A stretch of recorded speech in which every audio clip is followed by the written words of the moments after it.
Bonjour à tous, j'espère que vous allez bien en ce magnifique jour de Jeudi Saint.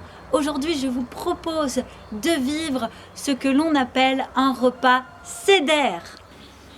Mais du coup, on ne fait pas la Sainte Seine? Mais le repas Seder, c'est simplement celui que Jésus a pris le soir de son arrestation. Mais oui, Jésus est juif et ce fameux soir, il partage avec ses disciples ce que l'on appelle Pessah, la Pâque juive. Pessah signifie passage. C'est une fête où on fête la libération du peuple d'Israël, le passage vers la liberté. Et donc Jésus est en train de vivre la Pâque, Pessah, avec ses disciples et de partager un repas Seder. Et c'est à ce moment-là qu'il va prononcer une toute nouvelle phrase qui n'avait encore jamais été dite jusqu'alors et qui est « Prenez ceci est mon corps, buvez ceci est mon sang, faites ceci en mémoire de moi ». Et là, tout va basculer. La Pâque juive que Dieu a donnée à Moïse dans le désert sur le mont Sinaï va prendre une toute nouvelle dimension, celle de la scène. Nous allons maintenant nous diriger vers ce fameux repas Seder. Allons-y. Alors, en ce qui concerne la Sainte Seine, ne vous en faites pas, nous allons également en vivre une ce soir. Cela sera sur le Facebook de la page d'Erstein, étant donné que nous travaillons consistorialement et encore plus en ce temps de confinement. Ça sera à 18h30 en live avec mon collègue Guy Moser. Allons-y.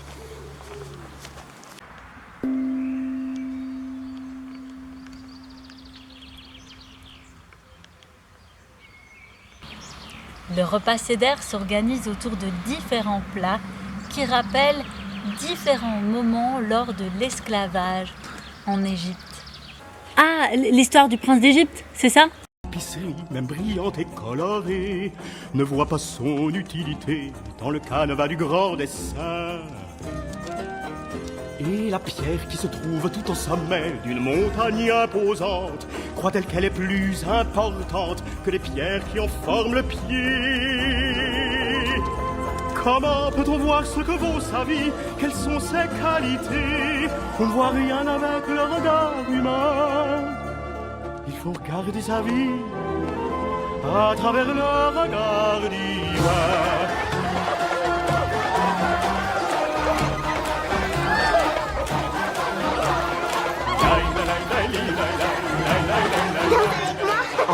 Oh, non, je ne sais pas danser.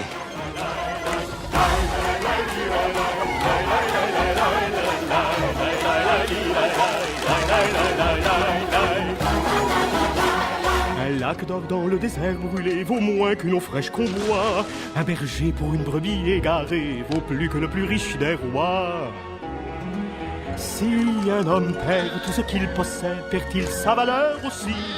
Ou bien est-ce le commencement d'une toute nouvelle vie? Comment mesure-t-on la valeur d'un homme en force, en taille, en poids? Ce qu'il a gagné, ce qu'il a donné? La réponse viendra, elle viendra à celui qui peut regarder sa vie par les yeux de Dieu. Voilà pourquoi on partage tout avec vous, même si l'on a peu de biens. Quand on ne possède rien, on peut donner beaucoup. Nul ne peut éviter d'être la proie des changements et de la chance, bien qu'on ne connaisse jamais tous les pas. Danse avec moi. On doit entrer dans la danse. On doit entrer dans la danse.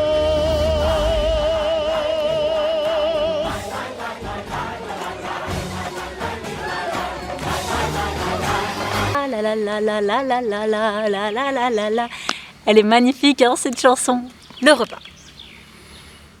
Les herbes amères représentent l'amertume lors des travaux des Hébreux.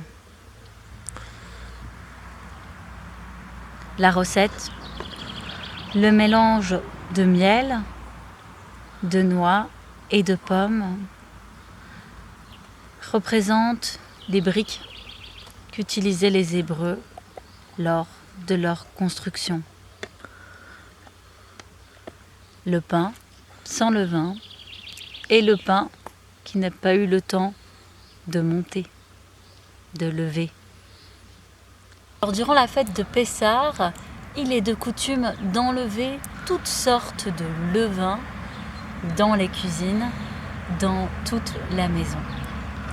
Le levain, c'est ce qui fait monter la pâte.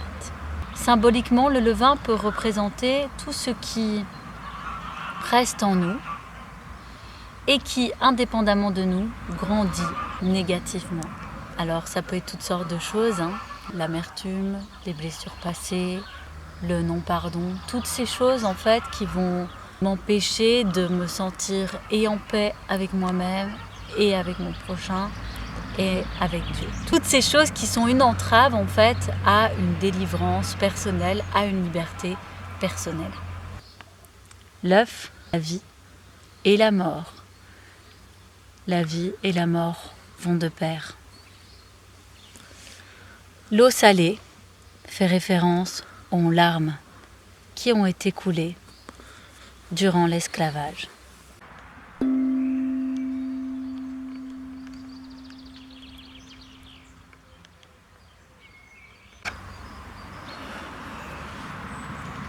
Nous trempons les herbes amères dans l'eau salée pour nous rappeler tous les échecs, toutes les souffrances, toutes les larmes que nous vivons. Le Seigneur nous promet la paix dans la souffrance et séchera nos larmes. La vie a aussi ses moments de joie et de réconciliation. C'est pour ça que nous trempons un bout de ce pain dans le mélange à recette qui est sucré et qui nous rappelle les briques fabriquées par les Hébreux lors de l'esclavage. La nuit de Pâques est particulière. Dans la tradition, il est de coutume qu'un des enfants, le plus jeune, pose une question et que les parents prennent le temps d'y répondre. Mais pourquoi cette nuit est si particulière ? Eh bien, durant cette nuit, nous nous rappelons, en mangeant les herbes amères, l'amertume, la difficulté du travail que les Hébreux ont pu vivre lors de l'esclavage. En mangeant la recette, ce mélange de pommes, de miel et de noix, nous nous rappelons les briques fabriquées avec difficulté et dureté. Cette histoire, bien qu'elle ait eu lieu il y a des siècles, peut être aussi notre histoire, car c'est une histoire qui nous rappelle combien il est important de sortir de l'esclavage et d'aller vers la liberté. En célébrant la Pâque avec ses disciples, Jésus affirme et rappelle que Dieu est un Dieu qui sauve et qui peut nous libérer de l'esclavage, des difficultés de la vie et des larmes. C'est un Dieu de vie qui nous apporte aujourd'hui, au milieu de toutes ces difficultés, au milieu de tous ces tracas, au milieu de cet esclavage que nous pouvons vivre aujourd'hui. Dieu apporte la vie, l'espoir, l'espérance et l'amour. Jésus annonce qu'il va s'offrir lui-même pour montrer l'amour de Dieu pour tous. Je vous invite à la prière.